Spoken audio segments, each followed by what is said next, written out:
The Yes. continuing, WNBA. Kate Martin almost getting left off a bus at a steakhouse in Dallas.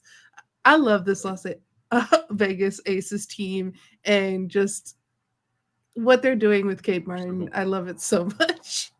But Yeah, let's watch this video. Yeah, and what they're doing with, I mean, just everybody on that team. It's absolutely awesome.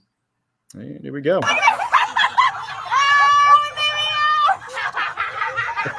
My favorite is the laughter. I know, right? The cackling.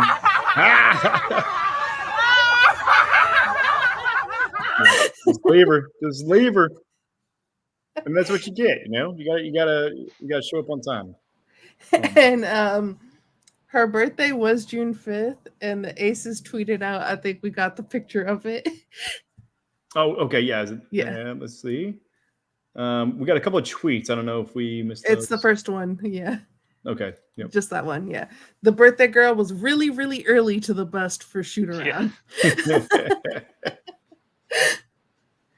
But there's so many videos of Kate Martin having the time of her life with the Aces. It really seems like that locker room is such a vibe. And Tvshka and I were speaking about this the other day. Some of the best sports teams, and maybe it's a product of winning, but the ones that are actually having fun, not just that they have great players and a great coach and playing well on the court or the field or whatever sport, but when they're actually having fun with each other and having that camaraderie and that bond, that's when they do well. Winning cures all. Yeah, which is exactly what I said. But at the same time, it's like, I mean, kind of use the comparison of Bill Belichick versus Andy Reid. I mean, two legendary coaches in their respective sport. But, Sol's kind of said the phrase that kind of stuck with me, the players want to run through a wall for that person. But like with Belichick, his militant style, it's almost like the coach is pushing you through the wall. So I feel like there's a little bit of a difference because with Andy Reid, the players are involved in the playmaking process and scripting it out, whether they work or not. I mean, as far as the snow globe and some other, of the crazy ones, you can just tell they're having fun. And, I think that loosens up that load a little bit as far as that pressure, to be that great or, to kind of rise to a certain high standard. And, instead of beating yourself up, you're kind of shrugging it off and then just, hey, yeah, we got it. We're going to get it next time. And, you can just kind of see that with different franchises. But that is kind of the big, dichotomy of it, is winning the product of that culture, or is the culture a little bit, influenced, kind of a product of winning, because winning does kind of cure all. But yeah, Josh, any other thoughts on that specifically, since you weren't in our private discussion, Mr. Louisville? I had to go visit family and stuff. But anyway, with culture and stuff, yes, obviously winning helps because you're having to really deal with a whole lot of adversity. So as long as you're winning, then there's not, the coach really doesn't have to like buckle down and really get, on it, or because obviously the culture is, culture. Well, I think Pat Kelsey said it. I heard him say it as a new Louisville coach, but he said culture eats strategy for breakfast. So as long as you have a good culture, the X's and O's will figure itself out. In a Miami Heat culture. Yeah. So I mean, Spoelstra, you know how I feel about him, in a positive way, by the way. But yeah, every time there's turnover, especially in the NBA, there's turnover. Yes, you still have to have your star players. Pat Riley handles that, but you bring them in, and they're still over exceeding expectations every year, and that's what makes a good the Heat culture, and that's what still like it. Heat still take off a lot of people because they're like, you're supposed to suck now. It's kind of like the same thing with the Packers. Doesn't matter, they still freaking win somehow. And then like you were saying, one rules with an iron fist like a Belichick or a Nick Saban or something like that, but then you have the Pete Carrolls of the world or the Andy Reids that do have a different approach to it.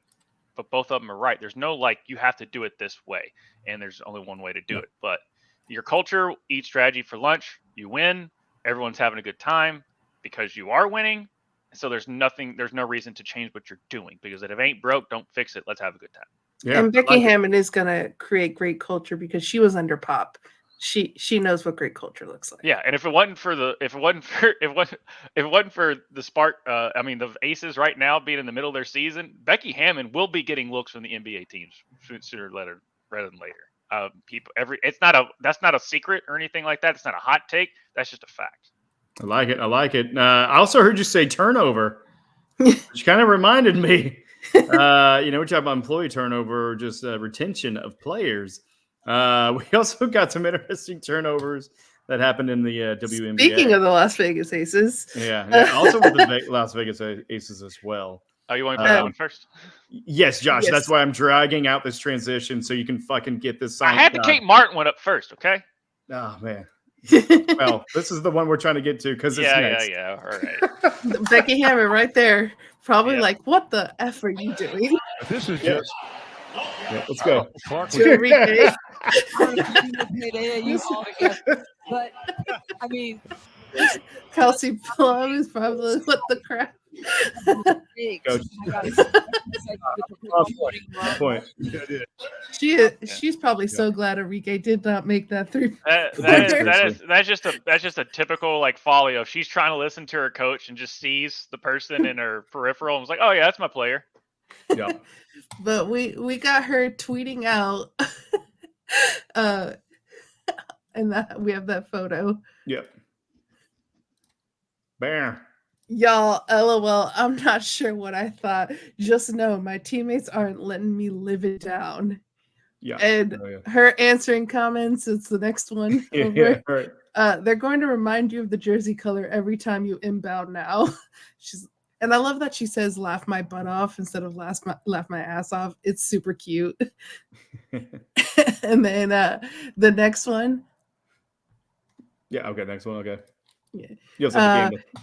ESPN wrote, Alysha Clark accidentally inbounds the ball to the wrong team, and Arike, who she inbounded the ball to, goes, boy, I don't know how I missed that, but I was too confused, too locked in.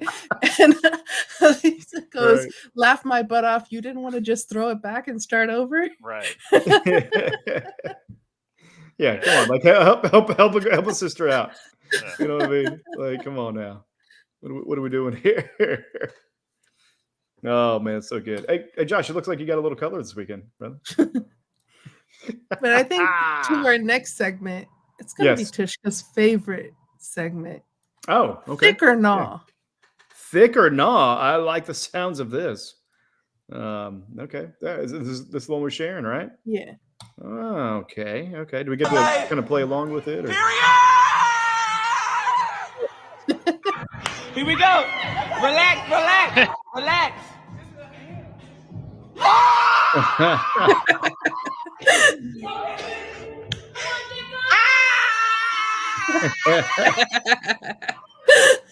Let's get it. Yeah. Period.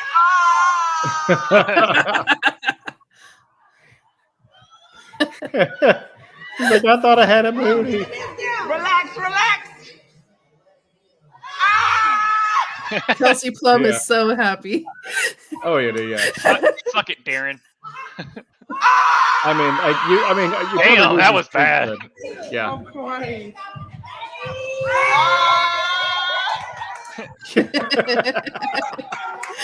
And then here's Asia, 2-time MVP. Is she thick or gnaw? Yeah. That's a good first frame too. Yeah. Get with the Jordan tongue out. Oh my gosh. Oh, that's so good. So we have fun here on Wrap It Up. Speaking of Asia, to do our own Thick or Gnaw video. Yeah. I think I'll win. Yeah, I think you're the only one that's gonna win. I'm the bar's thick for me. Yeah, we made to put some 5 pounds on there, not those 25 or 35s they had, so we can get a lower. Shut up. Just go to the next clip.